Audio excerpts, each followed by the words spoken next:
데살로니가 전서 1장 2절부터 10절까지 말씀을 봉독합니다. 우리는 여러분 모두를 두고 언제나 하나님께 감사드립니다. 우리는 기도할 때에 여러분을 기억하고 있습니다. 또 우리는 하나님 우리 아버지 앞에서 여러분의 믿음의 행위와 사랑의 수고와 우리 주 예수 그리스도께 둔 소망을 굳게 지키는 인내를 언제나 기억하고 있습니다. 하나님의 사랑을 받은 형제자매 여러분, 우리는 하나님께서 여러분을 택하여 주셨음을 알고 있습니다. 우리는 여러분에게 복음을 말로만 전하는 것이 아니라 능력과 성령과 큰 확신으로 전하였습니다. 우리가 여러분 가운데서 여러분을 위하여 어떻게 처신하였는지를 여러분은 알고 있습니다. 여러분은 많은 환난을 당하면서도 성령께서 주시는 기쁨으로 말씀을 받아들여서 우리와 주님을 본받는 사람이 되었습니다. 그리하여 여러분은 마게도니아와 아가야에 있는 모든 신도들에게 모범이 되었습니다. 주님의 말씀이 여러분으로부터 마케도니아와 아가야에만 울려 퍼지는 것이 아니라 하나님을 향한 여러분의 믿음에 대한 소문이 각처에 두루 퍼졌습니다. 그러므로 이것을 두고는 우리가 더 말할 필요가 없습니다. 그들은 우리를 두고 이야기합니다. 우리가 여러분을 찾아갔을 때에 여러분이 우리를 어떻게 영접했는지, 어떻게 해서 여러분이 우상을 버리고 하나님께로 돌아와서 살아계시고 참되신 하나님을 섬기며 또 하나님께서 죽은 사람들 가운데서 살리신 그 아들, 곧 장차 내릴 진노에서 우리를 건져주실 예수께서 하늘로부터 오시기를 기다리는지를 그들은 말합니다. 아멘. 이것은 하나님의 말씀입니다.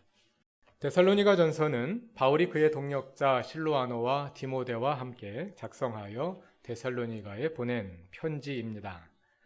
신약 성경의 모든 서신들을 포함해서 그 당시의 편지들을 보면 공통된 서두 양식이 사용됩니다. 그것은 발신자, 수신자, 인사를 차례로 적어서 편지를 시작하는 것입니다. 요즘에는 편지 양식이라는 것이 없어져 버렸죠. 주로 이메일을 많이 사용하고 또 이메일마저도 요즘에는 잘 사용하지 않는 시대가 되다 보니까 그냥 형식이 없이 간단하게 용건만 전달하는 그런 그 편지가 이제는 우리에게 익숙한 것이 되었습니다만, 불과 몇십 년 전까지만 하더라도, 우리가 어린 시절만 하더라도 편지를 쓰는 사람들은 모두 따르는, 그러고 뭐 대한민국 헌법에 정해져 있는 것도 아님에도 불구하고 모든 사람들이 따르는 어떤 규칙 같은 것이 있었습니다. 뭐 부모님 전상서, 청고마비 시절에 옥체이라고 하십니까? 누구에게 쓴 다음에는 뭐 계절 인사라든지 주변 환경 상황이라든지 하면서 인사를 하고 또 편지를 시작한 다음에 끝날 때는 할 말은 많으나 이만 펜을 놓고자 합니다. 뭐 이러면서 이제 끝나는, 뭐 그러라고 정해져 있는 것도 아닌데 모든 사람들이 따르는 그런 규칙 같은 것이 있지 않았습니까? 고대에는 그런 규칙이 지금보다 훨씬 더 정해져 틀이 강하게 정해져서 지켜지고 있었습니다. 그게 뭐냐면 편지는 맨 앞에 발신자, 그건 헬라어의 주격으로, 우리말로 하자면 명사에 주격 조사를 붙인 형태로 주어, 그 다음에는 역격으로 우리말로 하자면 명사에 에게를 붙인 형태로 수신자, 그 다음에 짤막한 인사, 모든 편지는 그렇게 시작을 했다고 합니다. 우리 신약 성경에 담긴 모든 편지들도 마찬가지인데요. 데살로니가 전서 1장 1절에서 그걸 확인해 보자면 바울과 실로아노와 디모데가, 여기까지가 발신자입니다. 그 다음에 하나님 아버지와 주 예수 그리스도 안에 있는 데살로니가 사람의 교회에게, 여기까지가 수신자입니다. 편지합니다. 이 말은 원문에는 없습니다. 그냥 에게 이렇게만 되어 있고, 그리고 바로 이어서 인사가 나옵니다. 은혜와 평화가 여러분에게 있기를 빕니다. 이것도 번역하는 과정에서 끼워 넣은 겁니다. 그냥 은혜와 평화가 여러분에게. 그래서 하나의 문장이라기보다는 마치 우리가 요즘에 공문서를 쓸 때 수신자, 발신자, 뭐 참조, 인사, 제목 이런 식으로 딱딱 어구로 쓰지 않습니까? 그런 어구로 편지를 시작하는 그런 습관이 있었다고 합니다. 이런 편지 양식은 신약 성경에 담긴 대부분의 서신서에 공통적으로 나타나기 때문에 누구든지 어렵지 않게 알아볼 수 있습니다. 오늘 예배 후에 다른 서신서들을 직접 찾아서 그런 양식으로 쓰이고 있는지 확인해 보시기 바랍니다. 바울 서신을 보면 항상 이렇게 동일한 편지, 서두 양식을 작성한 후에 본론을 시작하기 전에 항상 수신자들을 위한 감사 또는 기도를 적는 습관이 있습니다. 그래서 바울 서신은 항상 서두 양식이 나오면 감사와 기도가 나오고 그 다음에 본론이 나옵니다. 이런 양식을 갈라디아서를 제외하고 모든 편지에서 사용하는데요. 오늘 설교의 본문, 우리가 함께 읽은 데살로니가전서 1장 2절부터 10절까지 말씀은 그 감사와 기도에 해당하는 부분입니다. 데살로니가 교회를 향한 바울의 감사, 왜 이렇게 바울이 감사하는지 그것을 이해하기 위해서 이 서신이 저술된 배경을 아는 것이 도움이 됩니다. 그래서 오늘은 본문을 살펴보기에 앞서서 데살로니가 전서가 어떤 과정을 통해서 저술되었는지를 한번 살펴보고자 합니다. 데살로니가 전서는 50년 말이나 51년 초에 기록된 책으로 바울 서신 중 가장 먼저 기록되었을 뿐 아니라 신약 성경 27권 가운데 가장 먼저 기록된 책이기도 합니다. 성경에 담겨 있는 책들이 정확히 언제 어디서 기록되었는지 알아내는 것은 쉽지 않고 대부분 거의 불가능한 일입니다. 예를 들어서 마가복음을 누가 썼는지, 물론 마가복음의 저자를 우리가 마가라고 부릅니다만 그 마가가 정확히 누구인지 그리고 어디서 언제 썼는지 정확히 알아내는 것은 불가능한 일입니다. 이런저런 여건들을 보아서 우리가 추정하는 것뿐이고 또 전통에 마가는 누가 언제 썼다 이런 전통이 나중에 만들어진 성경에 기록되고 몇백 년 후에 만들어진 전통이 내려오기 때문에 우리가 그냥 그 전통을 받아들이는 것이지 정확히 언제 어디서 기록되었는지 알아내기는 굉장히 어렵습니다. 그런데 데살로니가 전서의 경우에는 그 저술 과정에 대한 기록이 상세하게 남아 있어서 집필 장소와 연대를 상당히 정확하게 알아낼 수가 있는 그런 책입니다. 이 서신의 기록 배경에 대해서는 데살로니가 전서 3장과 사도행전 17장, 18장을 통해서 비교적 소상히 알 수 있는데요. 사도행전 17장에 의하면 바울과 실라와 디모데는 제2차 전도 여행 중에 빌립보 교회 다음으로 데살로니가에 가서 복음을 전하고 교회를 세웁니다. 데살로니가에서 바울의 복음을 받아들인 사람들은 주로 그리스 사람, 헬라인들, 즉 이방인들이었습니다. 반면에 사도행전 17장 5절 이하를 보면 많은 이방인들이 복음을 받아들인 후에 유대인들이 그것을 시기하여 거리에 불량배들을 끌어모아다가 소동을 일으킵니다. 그래서 교우들은 할 수 없이 바울 일행을 밤에 베레아로 피신을 시킵니다. 바울은 베레아에 가서도 복음을 전하고 많은 개종자들을 얻습니다. 그런데 유대인들이 거기까지 쫓아와서 또 소동을 일으키므로 바울은 다시 그곳을 떠나 아테네로 피신하게 됩니다.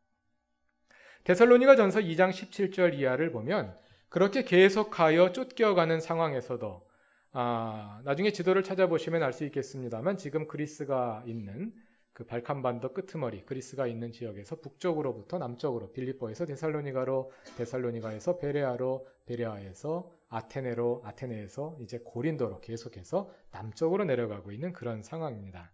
이러한 상황에서 바울은 어떻게든 데살로니가로 돌아가서 교우들이 잘 있는지 확인하고 싶어 합니다.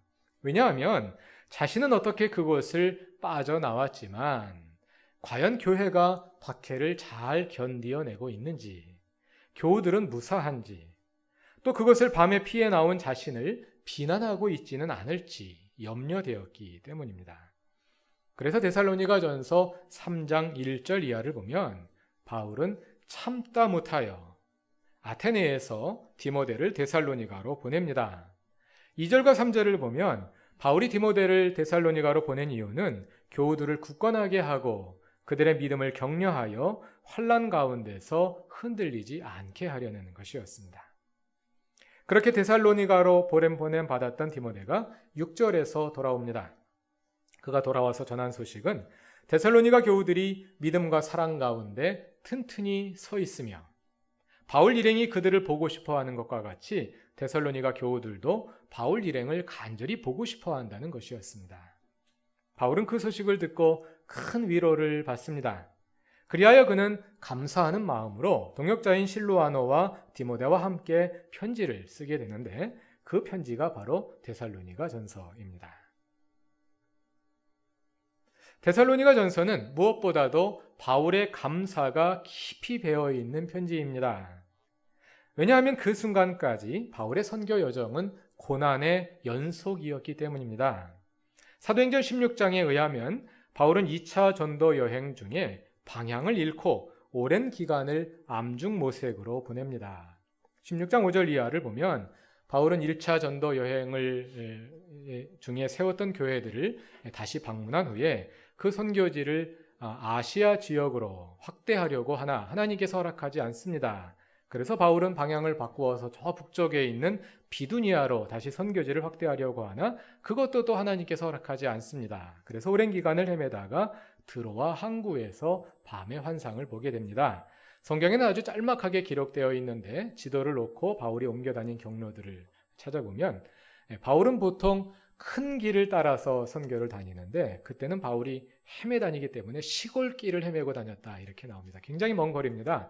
아무리 빨리 다녀도 한 달은 걸렸을, 그러니까 사실은 그것보다 더 먼 기간을 어디로 가야 할지, 여기로 가면 하나님 막으시고 저기로 가도 하나님 막으시고 도대체 하나님이 우리를 어디로 이끄시는지 모르는 이런 암중모색의 기간을 위험한 시골길을 오랫동안 다니면서 그런 기간을 겪게 됩니다. 그러다가 드로아에서 하나님의 환상을 보게 되고 마케도니아로 이끄신 하나님의 뜻을 발견해서 바다를 건너 마케도니아로 건너가 마케도니아의 첫 도시 빌립보에서 복음을 전하지만 거기서 다시 억울한 누명을 쓰고 감옥에 갇히게 됩니다.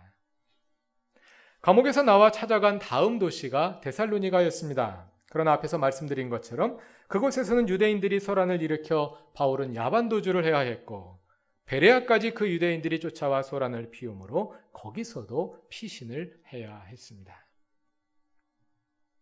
바울이 데살로니가에서 복음을 전하는 과정도 순탄치 않았습니다. 데살로니가전서 2장 9절에 의하면 바울은 민폐를 끼치지 않으려고 밤낮으로 일을 하면서 복음을 전했습니다. 낮에 일하고 밤에 복음을 전한 것도 아니고 낮에 복음을 전하고 밤에 일한 것도 아니고 밤낮으로 일을 하면서 복음을 전했다는 겁니다. 그게 어떻게 가능했을까요? 성서 역사학자들은 그 당시 유대인들이 가는 도시마다 함께 모여서 일을 하는 작업장이 있었다고 합니다. 바울은 천막을 만드는 기술자였기 때문에 그 일을 하는 사람들이 함께 모여서 천막을 만드는 큰 작업장 공간이 있었을 것이고 아마도 바울은 거기에서 하루 종일 일하면서 함께 일하는 사람들에게 복음을 전했을 것이다. 그래서 그들을 중심으로 데살로니가 교회가 세워졌을 것이다. 이렇게 신약학자들은 추정을 합니다. 그런데 이 장을 전체적으로 읽어보면 그렇게 어려움 가운데 바울이 복음을 전하지만 그러한 바울을 오히려 의심하고 비난하는 사람들도 있었던 것 같습니다. 그래서 바울은 그런 사람들까지 상대해가며 복음을 전해야 했습니다. 바울뿐만 아니라 데살로니가 교우들에게도 어려움이 많았습니다. 1장 6절과 2장 14절을 보면 데살로니가 교우들은 많은 환난을 당하면서도 기쁨으로 복음을 받아들여 바울 일행과 주님을 본받는 사람들이 되었습니다. 바울 일행이 고난 가운데 복음을 전하고 주님께서 고난을 당하신 것처럼 데살로니가 교우들이 주님을 본받는 자들이 되었다는 겁니다. 우리는 대개 복음을 받아들인 후에 잘 믿다가 고난을 만나도 흔들리고 믿음이 꺾이고 또 포기하기 쉽습니다. 그러나 데살로니가 교인들은 복음을 받아들이는 그 자체가 환난이었음에도 불구하고 예수를 믿어 그리스도인이 된 것입니다. 아마 이것은 초대교회 그리스도인들의 공통된 상황이었을 것입니다. 예수를 믿게 되면 덤으로 고난을 받습니다. 그런데 복음을 받아들인 것입니다. 이러한 사정이 있기 때문에 바울은 피신을 계속하면서도 데살로니가 교회의 형편이 어떤지 궁금하여 견딜 수가 없었던 것입니다. 그런데 디모데가 데살로니가에 다녀와서 바울에게 전한 소식은 바울의 염려를 일거에 씻어주는 것이었습니다. 1장 7절과 8절에 의하면 그들은 마게도니아와 아가야에 있는 모든 신도들의 모범이 되었을 뿐 아니라 그 경계 너머 각처에 그들의 소문이 두루 퍼질 정도로 환난 가운데서 믿음을 지켜낸 모범적인 신앙인들이었다는 것입니다. 그래서 3장 7절 이하에서 바울은 이렇게 고백합니다. 데살로니가전서 3장 7절부터 10절까지 말씀을 다 같이 찾아서 읽어보겠습니다. 데살로니가전서 3장 7절부터 10절까지입니다. 그러므로 형제자매 여러분, 우리는 여러분을 보고 우리의 모든 공경과 환난 가운데서도 여러분의 믿음으로 말미암아 위로를 받았습니다. 여러분이 주님 안에 굳게 서 있으면 이제 우리가 살아있는 셈이기 때문입니다. 우리가 하나님 앞에서 여러분 때문에 누리는 모든 기쁨을 두고 여러분을 생각해서 하나님께 어떠한 감사를 드려야 하겠습니까? 우리는 여러분의 얼굴을 볼 수 있기를, 또 여러분의 믿음에 부족한 것을 보충하여 줄 수 있기를 밤낮으로 간절히 빌고 있습니다. 바울은 데살로니가 교우들의 믿음으로 말미암아 위로를 받았다고 말합니다. 데살로니가 교우들이 바울에게 위로를 받았겠지만 이제는 바울이 그 교우들에게 위로를 받았다는 것입니다. 그리고 이제는 살겠다고 말합니다. 무슨 뜻입니까? 그동안은 죽을 것 같은 심정이었다는 뜻이겠지요. 그래서 바울은 그들로 인해 누리는 기쁨으로 인해 하나님께 어떻게 감사드려야 할지 모를 정도로 깊은 감격을 경험하고 있는 것입니다. 그러한 감사와 감격 가운데 기록된 편지가 바로 데살로니가 전서입니다. 오늘 함께 읽으신 1장 2절부터 10절까지 말씀은 그러한 바울의 감사의 고백과 데살로니가 교회를 위한 기도의 제목들이 담겨 있습니다. 바울은 감사하며 기도하는 가운데 세 가지를 기억한다고 합니다. 3절에 의하면 그 세 가지 감사의 이유는 데살로니가 교우들이 보여준 믿음의 행위와 사랑의 수고와 소망의 인내입니다. 이 세 가지 감사의 이유들은 믿음, 소망, 사랑이라는 세 덕목을 따라 나열되어 있으며 그 세 가지 덕목의 본질적인 내용들이 함께 연결되어 있습니다. 믿음이란 무엇입니까? 믿으면 행하게 된다는 것입니다. 사랑이 무엇입니까? 사랑하면 수고하게 된다는 것입니다. 소망이 무엇입니까? 소망하면 인내하게 된다는 것입니다. 첫 번째로 제시한 믿음의 행위라는 말은 어색하게 들릴 수 있습니다. 왜냐하면 우리는 행위가 아니라 믿음으로 구원받는다는 교리에 익숙해져 있어서 믿음과 행위는 서로 대립되는 개념인 것처럼 잘못 알고 있기 때문입니다. 갈라디아서 2장 16절에서 바울은 우리가 율법의 행위로 의롭게 되는 것이 아니라 오직 예수 그리스도의 믿음으로 의롭게 된다고 선언합니다. 거기 나오는 율법의 행위라는 말과 오늘 본문 데살로니가 전서에 나오는 믿음의 행위라는 말에서 행위로 번역된 것은 동일한 헬라어 단어인 에르곤입니다. 자세히 설명하려면 길어지겠습니다만 이 두 가지 용례를 통해 한 가지 분명히 알 수 있는 것은 믿음이 행위와 대립되는 말이 아니라는 것입니다. 왜냐하면 율법의 행위가 있는가 하면 믿음의 행위가 있기 때문입니다. 이 주제에 대해서는 작년 1월과 2월에 몇 주에 걸쳐서 집중적으로 말씀을 드린 바 있습니다. 너무 설교를 어렵게 해서 몇 주에 걸쳐서 이야기해도 잘 이해가 안 되신 분들도 많이 있으리라 생각도 되고요. 나중에 다시 쉽게 풀어서 다시 한번 해야 되겠다 이런 생각을 가지고 있습니다만 우리가 그런 내용들을 통해서 또 여러 설교를 통해서 반복된 내용이기 때문에 이미 잘 알고 있으리라 믿습니다만 바울 서신을 포함한 신약 성서에서 믿음과 행위는 별개의 개념이 아닙니다. 믿음의 결과로 행위가 따르는 것도 아닙니다. 행위는 믿음의 본질적인 부분입니다. 행위가 믿음 안에 당연히 포함되는 것입니다. 그것이 바울이 말하는 믿음이고 예수님이 말씀하시는 믿음입니다. 예수를 믿는다는 것은 다른 말이 아니라 예수를 따라 사는 것입니다. 예수에 관한 교리를 믿는 것이 아니라 예수를 믿는 겁니다. 우리는 예수에 관한 교리를 철석같이 잘 믿으면 믿음이 좋다고 생각합니다. 아닙니다. 예수를 믿는 겁니다. 예수를 믿는 것은 단지 교리를 믿고 끝나는 것이 아니라 예수를 따라 사는 것입니다. 그것이 믿음의 행위라는 말의 의미입니다. 누가복음 6장 44절에서 예수님은 이렇게 말씀하십니다. 나무는 각각 그 열매를 보아 안다. 가시나무에서 무화과를 거두어들이지 못하고 가시덤불에서 포도를 따지 못한다. 이 비유에서 열매란 단순히 결과물을 보여주는 비유가 아닙니다. 믿음이 있으면 이런 결과를 맺는다. 그런 비유가 아닙니다. 열매는 그 나무의 본질이 무엇인지를 가르쳐주는 그런 표징이라는 것입니다. 근거라는 것입니다. 여기 무화과 나무가 있습니다. 그것이 무화과 나무인지 어떻게 알 수 있을까요? 그 나무가 맺은 열매를 보면 그것이 무슨 나무인지 알 수 있는 겁니다. 무화과 나무의 본질이 무엇입니까? 무화과 열매를 맺는 나무가 바로 무화과 나무이지 않습니까? 여기 교회 다니는 사람이 있습니다. 그 사람이 진짜 예수 믿는 사람인지 아닌지 어떻게 알 수 있습니까? 그 사람이 맺는 열매를 보면 아는 겁니다. 그 사람의 삶을 보면 알 수 있는 겁니다. 그리스도인이란 어떤 사람입니까?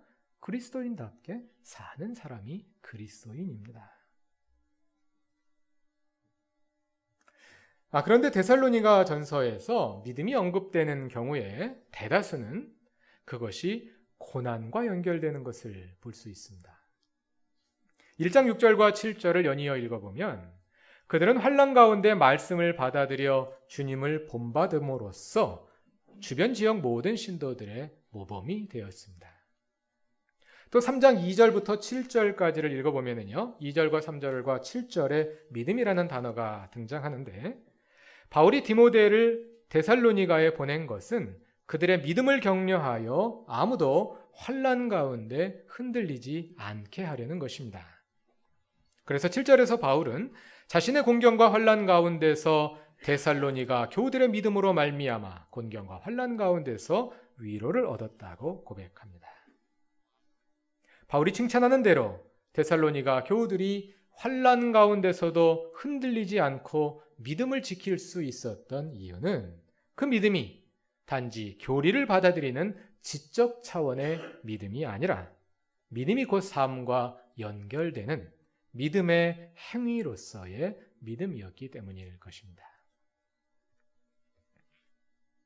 두 번째로 바울은 데살로니가 교우들의 사랑의 수고로 인해 하나님께 감사를 드립니다.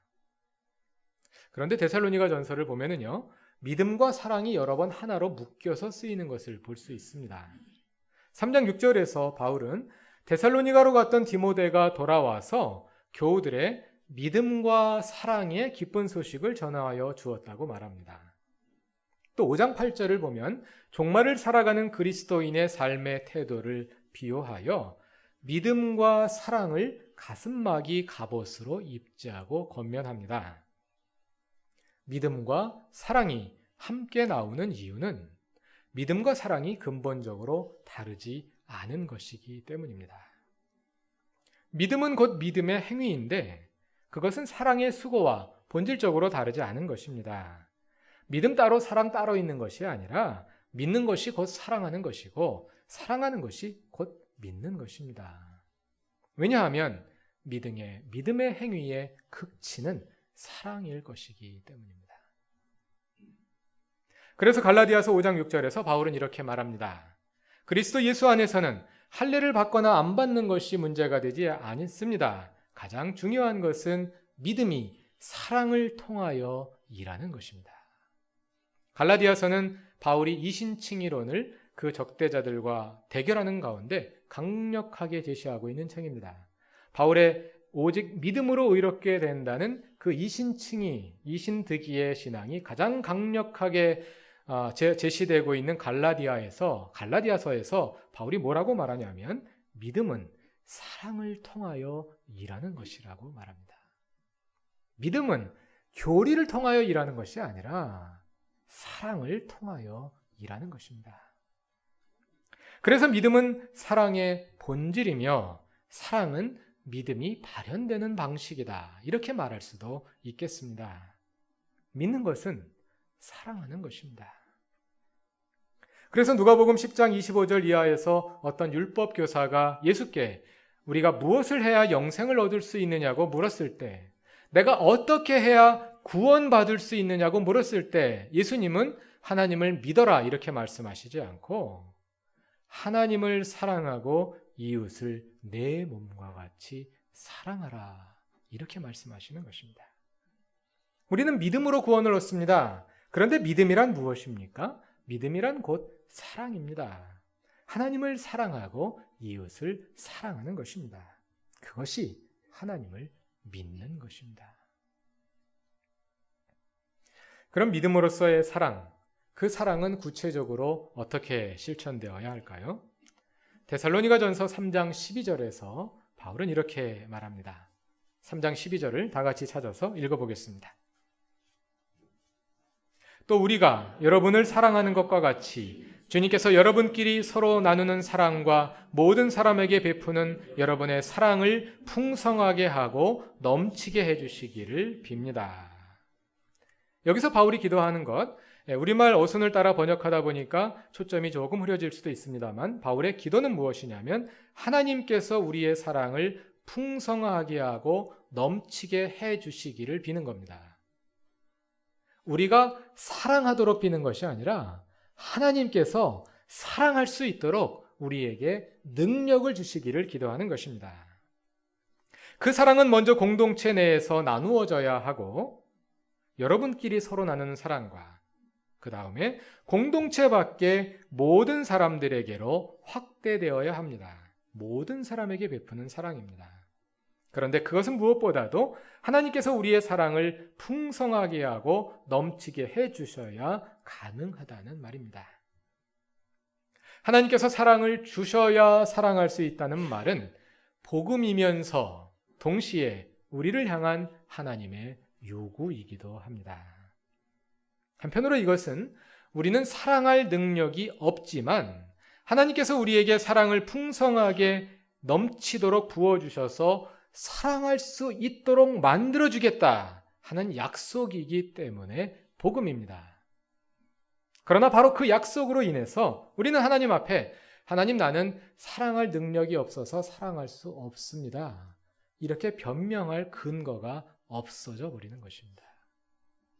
나는 사랑할 능력이 없지만 하나님께서 우리에게 사랑할 능력을 주셔서 사랑하게 하실 것이기 때문입니다. 하나님께서 우리에게 능력을 주시는데 그 능력을 구하지 않는다면 그것은 우리의 게으름일 것입니다. 그러나 사랑을 표현하는 방법은 사람마다 다르기 때문에 반드시 어떤 방식의 사랑을 하라고 요구할 수는 없을 겁니다. 또 다른 사람에게 나는 이런 방식으로 사랑하는데 너는 왜 이런 방식으로 다른 사람을 사랑하지 않느냐 이렇게 요구할 수도 없을 것입니다. 사람마다 사랑하는 방식이 다르기 때문입니다.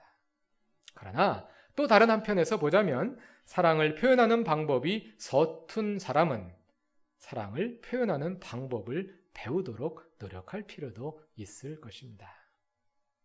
하나님께서 또 바울이 데살로니가 교우들을 인하여 감사했던 그 사랑의 수고의 모습입니다. 바울이 데살로니가 교회로 인해 감사하는 세 번째 이유는 그들의 소망의 인내 때문입니다. 믿음은 사랑의 수고를 통해 일할 뿐 아니라 소망의 인내를 통해서 발현되는 것이기 때문입니다. 앞에서 우리는 데살로니가 교인들의 믿음이 환난 가운데서 빛을 발한 것을 보았는데 환난 가운데서도 그들이 믿음을 지킬 수 있었던 것은 그들의 믿음이 곧 지금은 환난 가운데 있지만 장차 이 땅의 역사에 개입하실 그 하나님을 바라보는 소망의 믿음이었기 때문이며 그 소망이 인내의 모습으로 나타났기 때문일 것입니다. 이처럼 바울이 데살로니가 교회를 바라보며 감사하는 믿음의 행위와 사랑의 수고와 소망의 인내는 별개의 덕목들이 아니라 같은 믿음이 다양한 모습으로 발현된 것입니다. 믿음 따로 소망 따로 사랑 따로 서로 다른 덕목이 아니라 동일한 믿음이 믿음으로 소망으로 사랑으로 나타나는 것입니다. 그래서 믿는 것이 사랑하는 것이고 사랑하는 것이 소망하는 것이고 소망하는 것이 곧 믿는 것입니다. 미래에만 있는 것이 아니라 머리에만 있는 것이 아니라 가슴에 있고 손발에 있는 믿음, 그리고 하나를 바라보며 또 먼 미래를 바라보는 믿음, 그것은 곧 우리 그루터기의 믿음이기도 합니다. 왜냐하면 그루터기는 오늘의 영적 폐허 위에서 미래를 지향하는, 그래서 미래의 그 진가를 발휘할 희망의 표징이기 때문에 그것이 바로 그루터기이기 때문입니다. 오늘의 현실을 보며 머리로 판단해서는 불가능해 보일 수 있지만, 그래서 비관적으로 판단하게 될 수 있지만, 16년 전에 이곳에 새로운 일을 시작하셨고 또 앞으로 그 일을 친히 이루실 하나님을 바라볼 때 우리는 뜨거운 가슴으로 미래를 소망할 수 있게 되는 것입니다.